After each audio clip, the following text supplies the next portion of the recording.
And we are live again, and this time I have with me Stefano Manservisi. Hope I said it correctly. You are a Yes. former EU Commission Director General, and I'm so happy to have you in. You are in Brussels at the moment. How are you, Stefano, and why did you decide to help out in this global hack? Well, I'm fine. Luckily, I'm fine. Therefore, I'm trying to contribute, to fight this difficult moment, this virus, etc., but remaining also connected. Reason why, when this opportunity has been raised, I was happy to participate. I used to do it, these kind of campaigns, when I was Director General, when I was within the Commission. But I think this is an important way to connect with people, to share ideas, to stay together, in these days in which people tend to be confined at home, and to stay together, not just say talking about general things, but to reflect about what we are doing, what's going on in these days. And I think that this initiative is very much timely. It was timely even before this pandemic, before the virus, etc. But I would say it is even more important today because it is connecting, different points of view and different facts and events in the world under this now global, let's say, new situation. Therefore, pushing people to think. So that's the main reason why I was very happy to contribute and to be with you. I totally agree. Do you have, just of curiosity, do you have a challenge that you personally would like to see being solved? There are many. I think that seen from the perspective of the European Union, European member state, and the part of, let's say, the so far rich world, I think that there is one thing that I would like to say underline to policymakers, to decision makers, but also to normal people. You know, this is a crisis which is unprecedented. But the only way to get out from this crisis is not to think alone, but rather to share even more. I say, if there is one thing on which I would like really to call on everybody, is that we have all to think about our companies, our business, our work, etc. But the solution for that is not separate from what it will happen in Africa, in the poor countries, and for the poor people. These are difficult moments because when you have a fall of the GNI of rich countries in the order of 20-25%, when unemployment could blow up in an unprecedented way, the temptation will say, look, first us and then the others. Well, I think that this should not happen. And whatever package, whatever ideas are put on the table in order to address our own issues in Europe, in the United States, I would say in China, etc., must take care of what's going on in the poor countries and for the poor people elsewhere in the world. We have never been so connected. So therefore, this is my challenge. So, what do you think? Like, where is the world in five years? Do you think this will make us more unified or more separated? Some people are saying it's going to be more. The world is going to be more separated, but some people are saying they believe it's going to be more unified. What are your thoughts on that? Look, I think that, would be difficult to say in 5 years, but simply to say that today the world is looking more connected, but in reality is connected without a real network of governance and without a real network for people. It's connected in the sense that the supply chains are connected, in the sense that people move, in the sense that the economy in the world are very much connected, but people are connected in spirit, but not in opportunities. And we are all vulnerable because we don't have mechanisms to intervene. You know, if you look at what's going on in these days, there is the pandemic for sure. So therefore, we have to take care of health of all the people, of ourselves, etc. But there is immediately the impact because we have never experienced something like this with the economy of with the world economy basically on hold. I mean, never happened, never happened. So what it will be the day after, or rather, the period after, will be extremely difficult to say. But one thing is to say we were connected, we will be disconnected. No, I think we have to be connected in a different way. if I come back to what it was written wisely in the Agenda 2030, it was said this basically, we are connected, but in a way which is not sustainable because we are connected in exploiting in a wild way our planet. We are connected in order to, let's say, create injustices and societies which are maybe rich in nominal terms, but which internally are presenting dividing line on which to speak about LDCs and the middle income camp doesn't make any sense because there are people which are at risk of falling back into the poverty every day. So we were living in a connected work and connected world which was not sustainable. Now, I think that this what's happening in these days for me is a powerful wake up, or should be seen as a powerful wake up for many people to say, look, we said this. This is unsustainable. And if people were not impressed enough by the climate change, because basically they believe they don't touch that every day, now they touch every day what it means among other things, because this pandemic is also a result of all this. Look at the origin, at least to what we can understand. Look at this, how this has been spread. Look at what's going on today, in economic and human terms. So I think that this, if I may say, if climate change was not enough, in order to push people and decide and decision makers to do it differently, well, what is going on today must suggest that we have to change totally way. Now, this is a challenge. Then I say, I will hope that in 5 years we will have a world which is connected, because I don't believe that it is sustainable, a world which is divided into poles of influence, because this eventually risks to produce war, but rather in a world which is connected differently, where human and persons and people are a bit more at the center, where the way in which we produce, we consume, etc., is sustainable. Uh, a world in which, also, let's say, what is the social value is leaving no one behind, because this is what now, uh, we have different schemes. In Europe, we have a welfare, which is under stress. But basically, the European way has been to try and build a market economy, but with a powerful social. The United States in these days, they're experiencing exactly a different model, and but they also see what means for many people not having access to anything. In China, in order to put people back, they use the army. I mean, they use, they say, a system that they would not qualify as fully democratic, but they don't want to judge. Simply to say that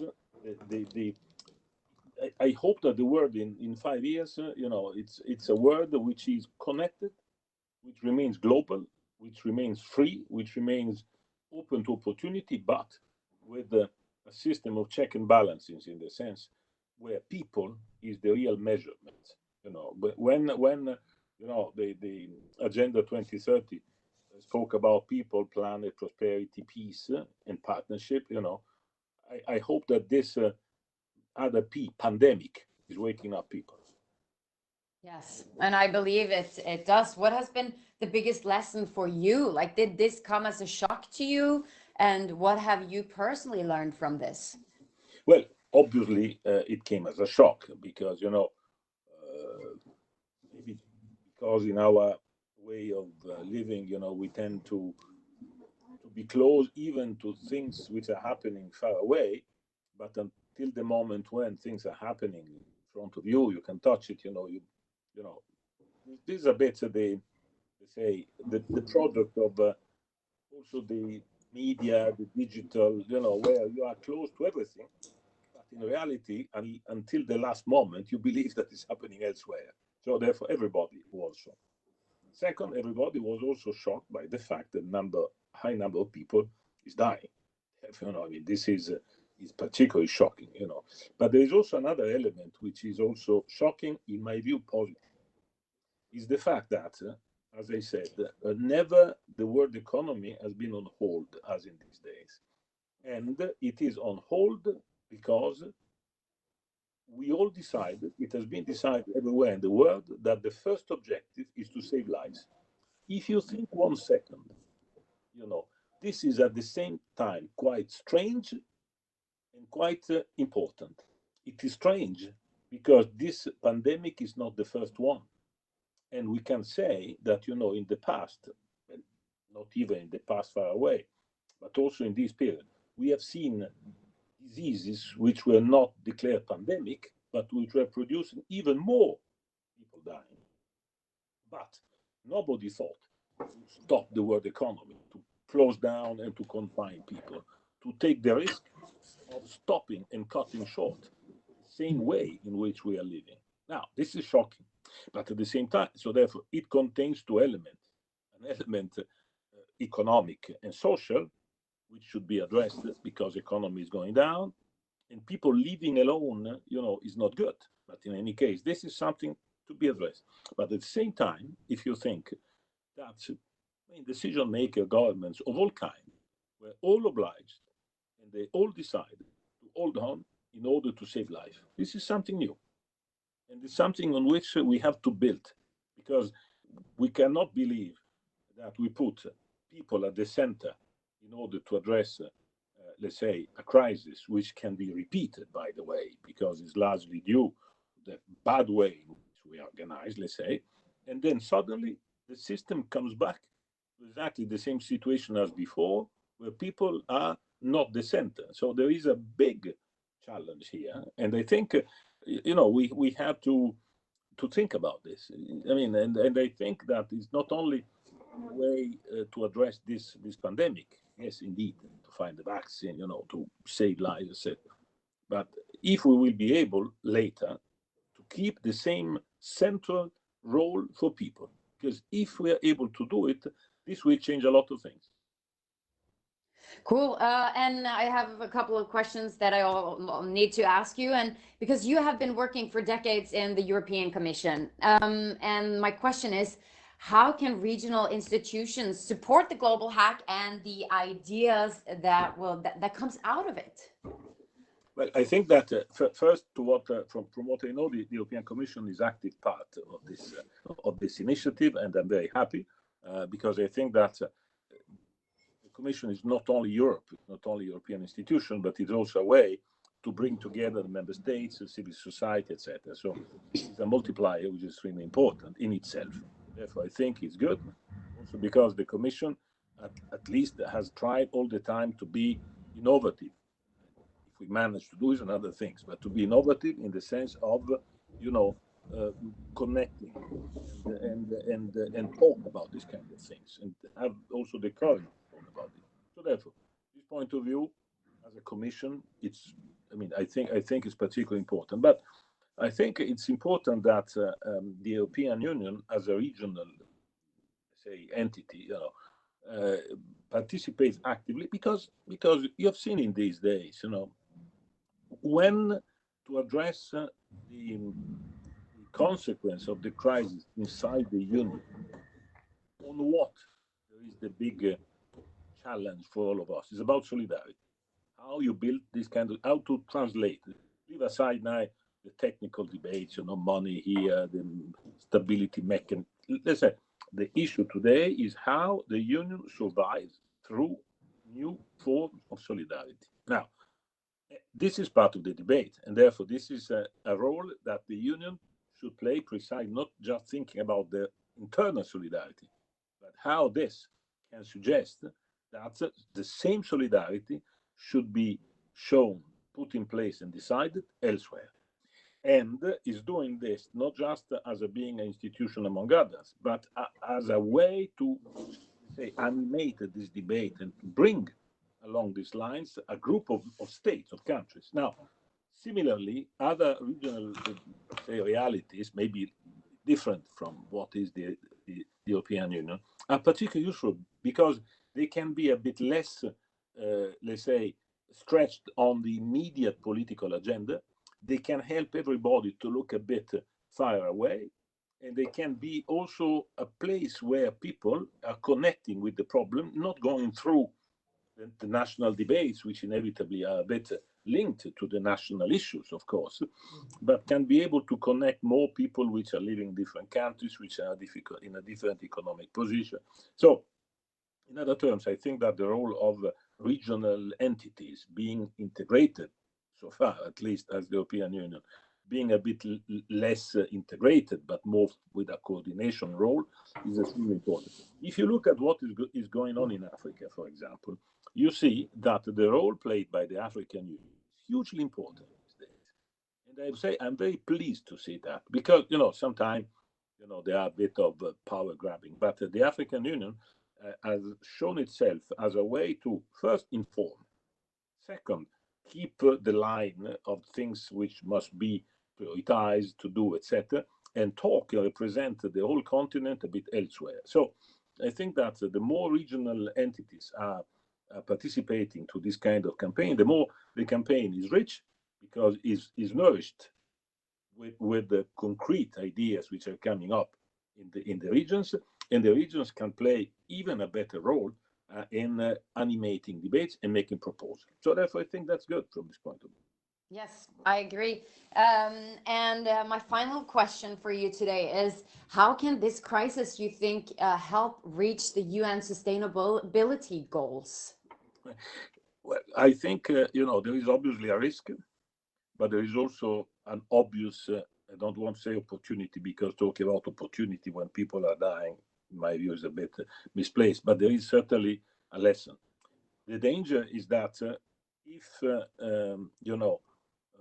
in redressing their own economies, rich countries are, let's say, decreasing their solidarity towards the poorest in the world action, this will make things more difficult, obviously, because there will be not only less money, but even worse, there will be a sentiment that first we have to take care of ourselves and then the others.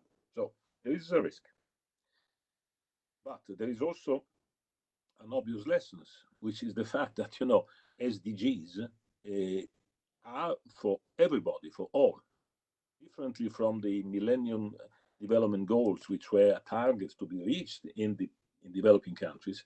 I mean, the big lesson of Agenda 2030 is precisely that we are all living in a world which is full of unsustainability. And the Sustainable Development Goals are for everybody. Therefore, let's say logically, if I may say, there is a conceptual link which is suggesting to even accelerate. Because take, for example, all the climate change, which is the most evident for everybody so far, if out of it, instead of accelerating the realization of the SDGs, will step back, we will inflict ourselves a further defeat. And the same is true for many other things. When we in the SDGs, it is spoken about the exploitation of the oceans, for example, and all the resources.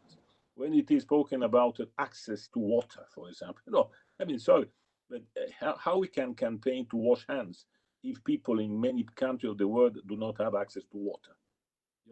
Therefore, simply to say, it's not easy. But on one side, there is a risk, clearly, because we can come out from this with, let's say, less generosity and less intelligence, because but on the other side, it is obvious that if people are reflecting, what we're struggling for SDGs should unify even more, and our destinies are even linked more than in the past. That's why I think that initiatives like yours, like this bottom up a bit, are crucially important because they have to say this kind of thing, and they have to suggest, and they have to connect people, because at the end people decide or should decide. That's what I think. Thank you, Stefano. Before we hang up, do you have any a message for all the different participants? Any advice, tips, and tricks? Well, no, the only not an advice. I simply to say, let's keep work together.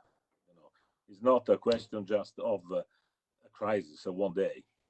It's a suggestion that we have to keep working together to invent new forms of movements Yeah. which are pushing government and institution to take right decision. This is what is the test. Wonderful message. Thank you so much, Stefano, for joining in, and have a good day the rest of your day. And yeah, thank you. Thank you very much. Thank you.